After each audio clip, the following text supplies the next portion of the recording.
Peace goes beyond the 70s, free love, two fingers in the air, the hippies, VWs, and long braided hair. Peace is personal, individual, and sacred. Peace is held within your heart. The Merriam-Webster Dictionary defines peace as a state of tranquility. My state of tranquility is health. I would love to see everybody see that, but peace is definitely personal.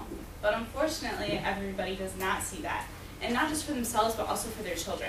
Childhood obesity is skyrocketing, but luckily there's an organization taking notice. Action for Healthy Kids is a not-for-profit organization that works with schools to help and to make sure that the kids get the proper education about health and wellness. Today, we are going to talk about facts about childhood obesity, so you guys kind of know why they do what they do, and also about their approach. First, let's talk about childhood obesity facts.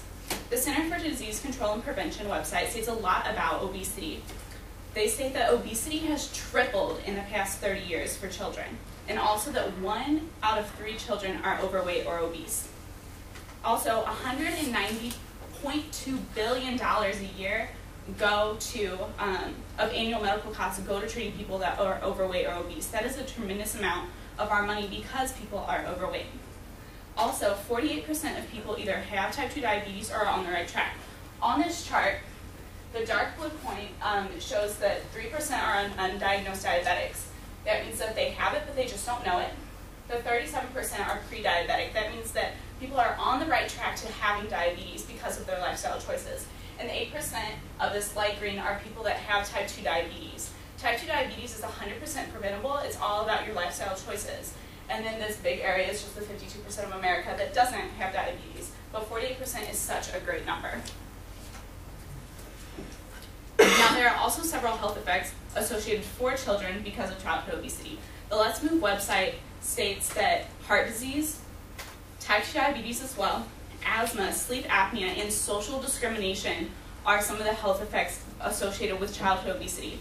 Now, on social discrimination, the Livestrong website says that kids are teased by their parents, teachers, and peers because they are overweight. That is so horrible because children, they don't know any better. They know about what they're raised. And so Action for Healthy Kids is going into schools to have children learn this because the fact that people are being teased about this is just horrible, even by their parents. Like, that just gets me. But next, let's talk about Action for Healthy Kids and their approach. They address childhood undernourishment, obesity, and prevention by working with schools to make sure that kids know everything about, being healthy, active, and eating well as right. Oh, their approach is unique, as you can see. It's also affordable, sustainable, and it makes sense. Their website states that they help out schools that don't really have all the resources, expertise, and facilities to do so themselves. So for schools that like more poverty-stricken areas and that kind of stuff, they don't know, they do what's most affordable in these school districts, and so Action for Healthy Kids goes in and just helps them. They do so by, they improve the quality of foods in schools, they enhance nutrition education, improve physical education, and increase opportunities for children to be active. So this is by intramural sports. They go in and work with the PE teachers and the cafeteria workers to make sure that the kids are truly getting the most that they can out of school, because kids are in school for 8 hours a day.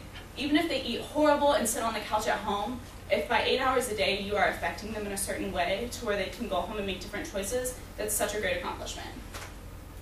Also with their approach, they build relationships with health professionals in schools and schools and the health professionals, so that when Action for Healthy Kids is not there, they can work together. And so they have that open relationship. They conduct research, assess needs, like do they need a new playground, or do we need more cafeteria equipment so we can make these healthy foods and that kind of stuff. They provide training to the faculty and staff so they can truly help the kids out the best that they can. And by the end of this year, they will have helped 1 in 5 schools since 2009. That is so amazing, especially for a smaller, a smaller organization that is non-for-profit, and they do this all by funding that's not from the government. Ralph Waldo Emerson once said, "Nobody can bring you peace but yourself." And honestly, he's right.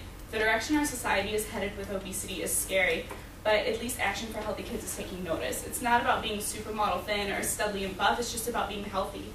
Today we talked about the obesity facts, childhood obesity, and just how startling that is, and also about how Action for Healthy Kids approach. Health is my form of peace, and I would love to see everybody see that. World peace the healthy route. That sounds pretty great, huh? Mm-hmm.